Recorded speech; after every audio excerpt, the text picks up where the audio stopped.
जीवन न्यौछावर करके आज तक इस सपने को पूरा करने का प्रयास नहीं किया। प्रयास कैसा प्रयास कि तथागत बुद्ध बुद्धि लेके जाते हैं, ज्ञान लेके जाते हैं, महात्मा ज्योतिबा फूले शिक्षा लेके जाते हैं, छत्रपति साहू जी महाराज आरक्षण लेके जाते हैं, और डॉक्टर बाबा साहब अम्बेडकर इन सबको कलमबद्ध करके कहते हैं तुम लोगों को, कहते हैं हम जैसे लोगों को कि ये लो अधिकार, और अधिकार के दर पर जो महापुरुषों ने कहा है उसको पूरा करने का प्रयास। लेकिन मैं छोटा बच्चा हूं, अभी सीख रहा हूं, देख रहा हूं बहुजन आंदोलन की धार क्या है, धीरे धीरे सीखने का प्रयास कर रहा हूं। सन 2016 के अंदर 15 के अंदर 350 पाठशालाएं भीम आर्मी की खोली। पता लगा जब वो भीम आर्मी पाठशाला चली में फूले साहब अम्बेडकर बताए गए, संविधान की प्रस्तावना बताई गई, तो पूरे उत्तर प्रदेश गवर्नमेंट ने मिलकर, जब मैं ये कहूं सन 2016 में नागपुर में जो भीम आर्मी के खिलाफ मीटिंग होती है, सबसे पहले 350 पाठशालाएं बंद कराई जाती है। क्या हम ऐसे सतगुरु रविदास जी का सपना पूरा कर सकते हैं? है कोई व्यक्ति बता सकते कैसे पूरा कर सकते हैं? बाबा साहब अम्बेडकर की नीति को तो समझो।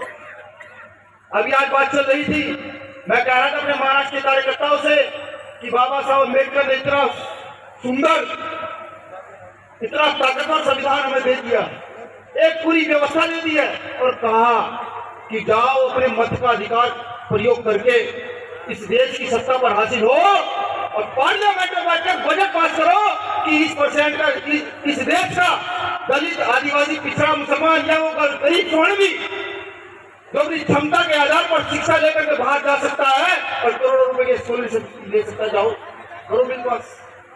बिल पास तो होते हैं, बिल पास तो होते हैं, लेकिन हत्याएं होती है। आप ये मुंबई का मामला है, मैं पूछता हूँ आपसे, कितने लोगों के दिल में आग लगी है? पूछता हूँ कि मुंबई में एक अनुसूचित जाति के छात्र ने आत्महत्या की, कहने के लिए आत्महत्या है। मेरे साथ जो बताया वहां पहले केस हो चुका है। सतगुरु रविदास जी महाराज एक बात होते रहे थे कि ब्राह्मण न पूजिए जो हो गुणहीन, चरण पूजो चंडाल के जो हो गुण प्रवीण। यानी कि उस ब्राह्मण की पूजा नहीं करनी जो गुणहीन हो। तो मैं कहता हूं इस मंच के माध्यम से भी, वो जो मनु की औलादे ये सोच बैठी है कि अब इन कॉलेजों में स्टूडेंटों का रक्षक कोई नहीं है, वो जो ये सोच बैठी है कि अब कोई रोक टोक करने वाला नहीं है, तो गलत फहमी भ्रम दिमाग में आ गया होगा। जो कभी राजेंद्र पाल गौतम को कहती है कि जुबान काट ली जाएगी, कभी स्वामी प्रसाद मौर्य जी को कहती है, कभी तमाम साथियों को कहती है, तो मैं उनको बता दूं, शौर्य दीपाकोरे गांव से हमारे अंदर है, शौर्य हमारे रेजिमेंट से हमारे अंदर है, शौर्य उन वीर आदिवासियों से हमारे अंदर है जिन्होंने यहाँ बड़े बड़े राजाओं को राज कराया, वहां से शौर्य अंदर। लेकिन अफसोस क्या करूं कि अभी लखनऊ में एक व्यक्ति ने स्टेटमेंट दिया था, राजेंद्र पाल गौतम जी का फोटो था, ये नीरज पटेल का भी फोटो था, और कहा था कि इनको तलवारों से कर देंगे। अफसोस बाबा साहब अम्बेडकर जो है ना, इसको देकर चले गए, और वो जो शौर्य मांगा था उसको कहा तलवार से नहीं, इसकी ताकत से यहाँ सत्ता स्थापित करके सबके लिए न्याय की व्यवस्था। क्या हम ऐसा कर पा रहे हैं? ये ताली बजाने का विषय नहीं है। क्या हम ऐसा कर पा रहे हैं? अभी जाइए उड़ीसा के अंदर, देखेगा, पता लगेगा स्थिति क्या है, औकात क्या है। हम लोग एक समय का खाना नहीं मिलता, बलात्कार होने पर रिपोर्ट दर्ज नहीं होती, ये स्थिति हम लोग। जाइए मध्य प्रदेश के अंदर, जाइए तो पता लगेगा कि जाति के नाम पर कितना बड़ा शोषण है। जाइए राजस्थान के अंदर, राजस्थान छोड़िए, जाइए मध्य प्रदेश के अंदर। सन 2018 में आया था मध्य प्रदेश में, नागपुर से यात्रा शुरू हुई थी। जब गांवों में घूमा तो मैंने देखा कि चंद मुट्ठी पर समाज वहां रहता है, जिसको कभी दलित अछूत कहीं बोध का बना दिया जाता है, वो वहां पर भी दर बदल के ठोकरे खाने के लिए मजबूर। तो बाबा साहब के नारे पर ही काम कर लीजिए, शिक्षित बनो, संगठित रहो, संघर्ष करो, इसी पर ही काम कर लीजिए। कम से कम ये जो पीड़ा आज हम जैसे लोगों के अंदर है, तो बाबा साहब अम्बेडकर को पढ़कर स्वाभिमान महसूस करने लगे, ये पीड़ा कहीं तो कम हो। दर्द होता है, दर्द होता है जब मनीषा वाल्मीकि को याद करते हैं, दर्द होता है जब बिहार की पासवान बेटी को याद करते हैं, दर्द होता है जब यहाँ पर मुंबई के अंदर, मेट्रो सिटी के अंदर एक बच्चा आत्महत्या कर देता तो दर्द होता है, नहीं बर्दाश्त होता। और ये तय है ये तय है, भरे मत से कहता हूँ, जिम्मेदारी के साथ बिल्कुल कहता हूँ। बोले साहब अम्बेडकर की विचारधारा चलाने वाला एक एक इस देश का व्यक्ति जो घोषणा करता है, सही घोषणा करता है, अगर उसकी तरफ उंगली उठती है तो वो उंगली भीम आर्मी की तरफ उठेगी। और ये पूरा देश जानता है, भीम आर्मी लाठी का जवाब लाठी से और गोली का जवाब गोली से और गोली का जवाब गोली से देना चाहता है।